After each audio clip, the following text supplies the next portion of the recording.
How did Joe Leone's get started? Joe Leone started as a bread bakery. We started doing wholesale to different restaurants in the area, and then I decided to put a register in the storefront back on June 2nd, 1997. I was 21 years old, and people started coming in and buying hot, fresh bread during the day as I was baking, and we were delivering out of the back of the store.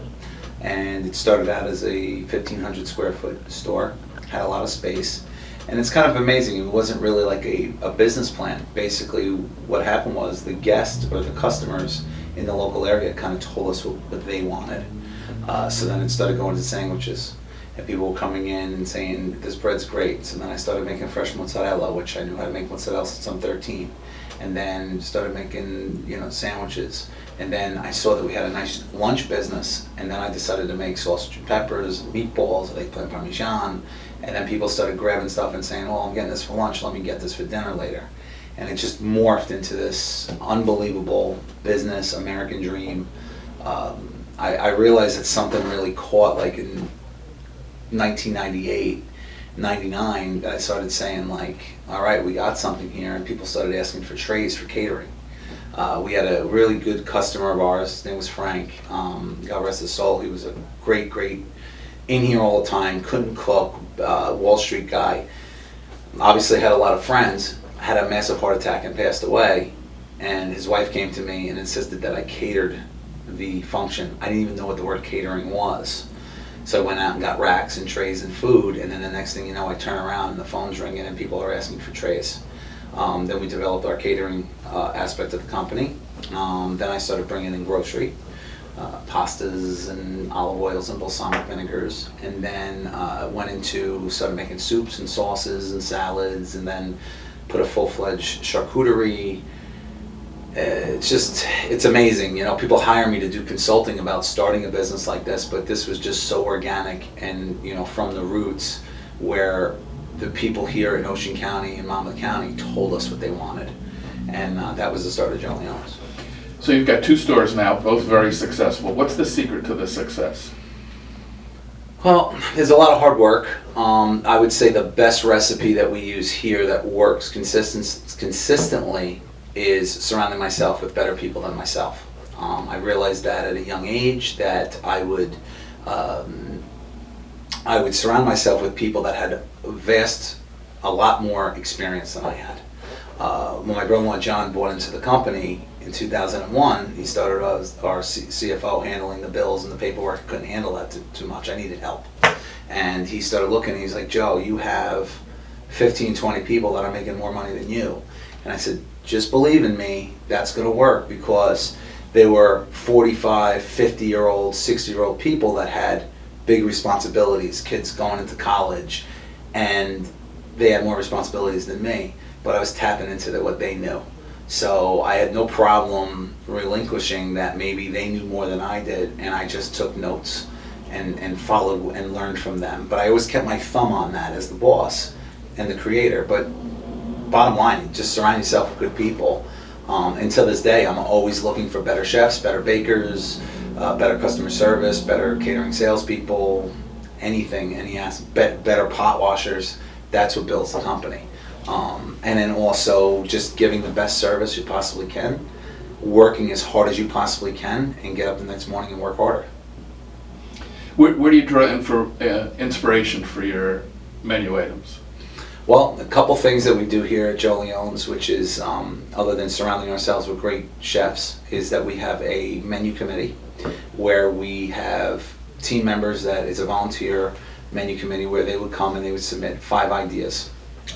Each chef here, which there's considered with myself, and I hate calling myself a chef, but with myself, Liz Bova, our back of the house operations director, Chris Garcia, Willie Garcia, they've been with me for 21 years. Each of us have to submit 10 ideas. So we have a template that says, okay, a fish, a pork, pastas, vegetables, and then just something creative. We use a lot of back data of our things that worked. We do a review at the end of the month. Okay, this didn't work this month. This worked this month. We keep that to the next year. We look at the menu the following year. Like a couple of weeks before we start to develop the menu, and then what we do is we just input. One of the things that I love to do is when I go over to Italy and I do buy our products, I go to the best restaurants that are known, and I ask the people that I'm buying from to take me to the best restaurants. Maybe not the most fancy, but the most like home cooked place. And 9 times out of 10, I'll talk to and I want a small family run business, and I'll go there 2 times to see the consistency of the food, the menu, the regional of it. And what I would do is I'll offer them a trip here to the United States, 1 week on us to go to New York, all the tourist stuff, everything, and then I put them up in a motel down here, and they come here and they work with us, and we just grab a knowledge of ideas. Because Joe Leone's is morphed into American Italian and then Italian, so there's totally 2 different cuisines there, but using a lot of the same ingredients. So normally in Italy nothing ever changes. So that's the old world roots. Here in the United States, things change through knowledge. We have a gourmet club, which we like to invite our team members. Those team members that are on that committee that we do, or it could be a counter person, could be a delivery person, could be a baker that would maybe go out to a restaurant and get an idea. And we don't really plagiarize ideas. We normally get ideas of the format. And then what we do is with Joe Leone's it, we'll put it into that. So I hope that answers your question there. Yeah, absolutely. So what's the most memorable meal you ever had? Most memorable meal was the last meal that my grandmother made me. It was bittersweet. My grandmother was dying of bone cancer, and it was getting to the point where my grandmother couldn't walk and bend and whatnot and do a lot of things. And she was going to be admitted to a hospice hospital, and me and my grandmother were best friends, and she was the most incredible person. The only love that I compare it to is the same love that I have for my children. My grandmother just loved me so much, and I always felt that. And my grandmother said, I'm going to make you something. And my grandmother made a very, very simple dish, linguine with broccoli rabe and olive oil. And my grandmother made it a certain taste, a certain way. I've surrounded myself with great people, I've been cultured, I've been around, I've tried cooking, I've cooked things. I don't want to make it better than that moment. That was the best moment, just tasting the way my grandmother, she used to put the water from the broccoli rabe, she used to boil the broccoli rabe, and then she would put the pasta in there, and the broccoli rabe taste would be in the pasta. My grandmother would just know how to cook it exactly the way I was raised on, and I just put a little bit of pecorino with nice sliced garlic and olive oil. And Jim, I've ate at Per Se, I've ate at French Laundry, I've had Alain Ducasse's food, I've had Tony Bourdain. I mean, I've had amazing culinary experiences. But to say that my most memorable dish would probably be the last meal that my grandmother made me. So last meal for you, what's on the menu? Last meal for me. What is on the menu? There is a place called Sebastian's. It's in Wrightstown. It's outside of Fort Dix. They make a Wiener Schnitzel that just blows any Wiener Schnitzel away I've ever had. Better than Germany. And I love Spätzle. I know it's probably surprising that it's not an Italian dish. They make homemade Spätzle, and they sear their schnitzel, either the veal or the pork. And what they do is they do it with a nice breadcrumb crust. What they do is they're able to fry it in clarified butter, and it's evenly cooked perfectly. And then what they do is they make just a plain reduction gravy of a veal demi-glace gravy. Over that, with their fresh red cabbage, which is done with Granny Smith apples, and a little bit of onion and caraway seed. And it's the fresh. And they have the red cabbage. They pickle their own red cabbage. That meal, if I'm going to the chair. That's the one.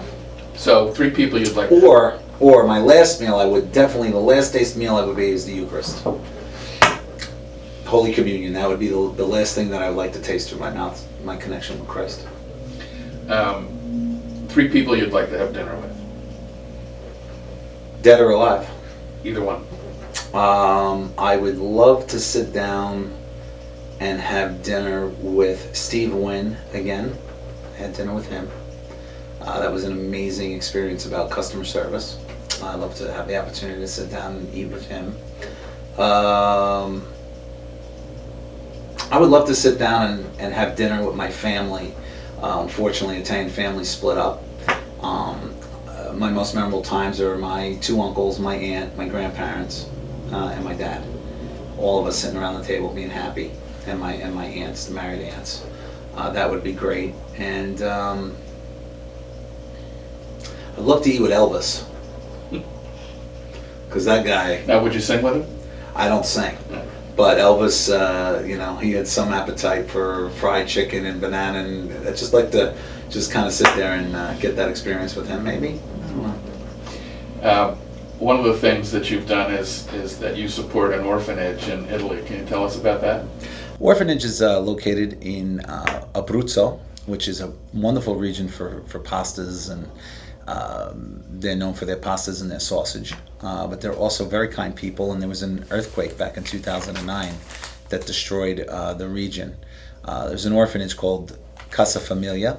It's in a town called San Gregorio, and it was totally destroyed, and I was very blessed enough to have enough connections here in the United States with proud American Italians and also just Americans that wanted to give, that had good hearts, that contributed money to this fund, and we were able to help rebuild it.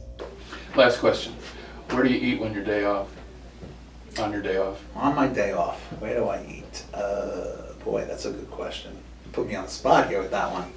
Where do I eat on a day off? I love going to 2 places that have similar pizza.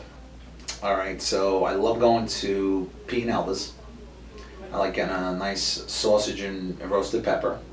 And then I also like to go to Federici's, which is on 10th. Very similar style of pizza, but different.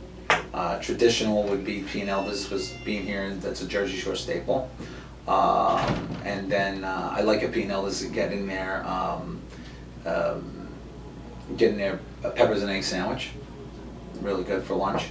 And then, and I also love, when I'm in the Brick area, go down to Tonino's. I'm a big pizza junkie, I love pizza. But other than that, every once in a while I'll throw a Jersey Mike sub in there. Thanks, Joe. Thank you. Have a good summer.